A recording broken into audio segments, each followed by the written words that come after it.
Okay, Defers too. This is Das Moose with Moosehenge.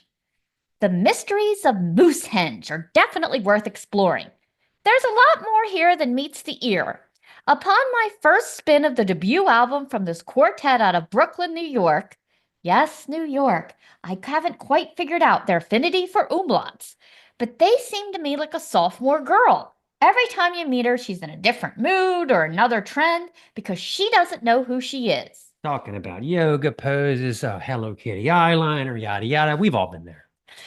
But after many more listens to the many stylings on offer here and deeper dive into the band itself, I can assure you this is not the case here. These guys know exactly who they are and what they are good at, each member taking turns at the helm on various songs, creating a fusion of heavy metal, punk, and jam band, sometimes combined, sometimes standing alone, for 9 tracks in the 3 to 5 minute range.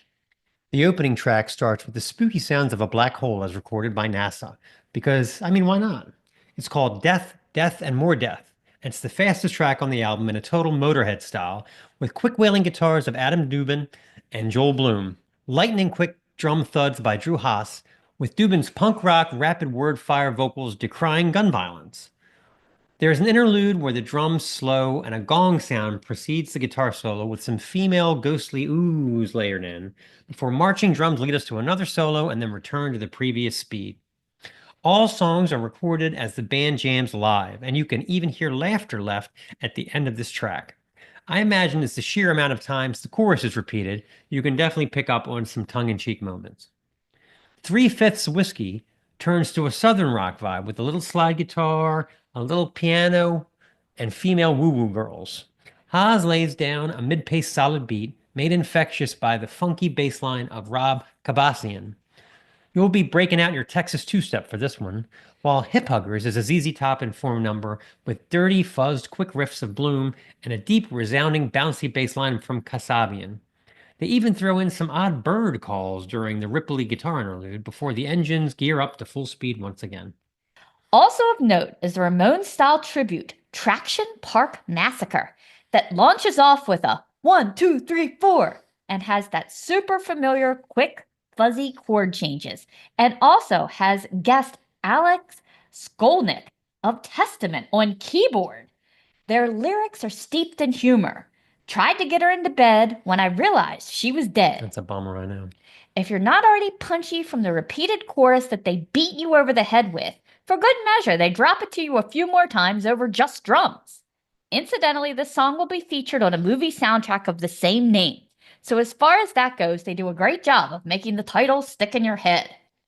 The other gear this band has are seen in 3 ballads where Joel Bloom takes over on vocals with a Lou Reed rich deep voice, half sung, half spoken style. The first of these, Forgiveness Blues, features this vocal style over Casabian's deep bass notes and some thin guitar bleats.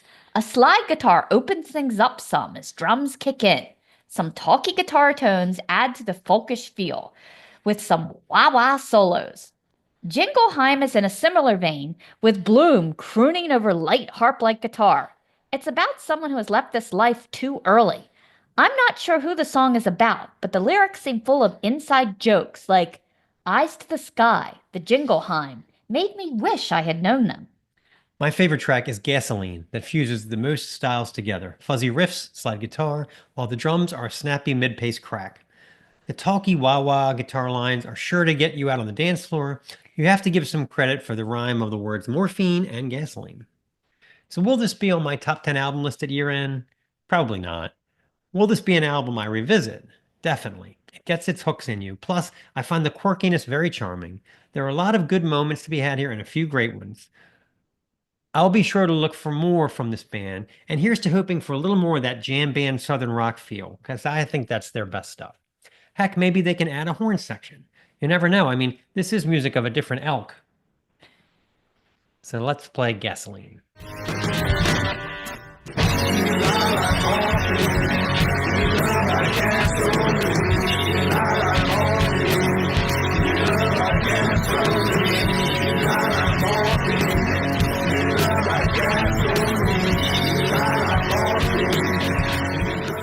This is is the Snaggletooth Rock and Roll podcast.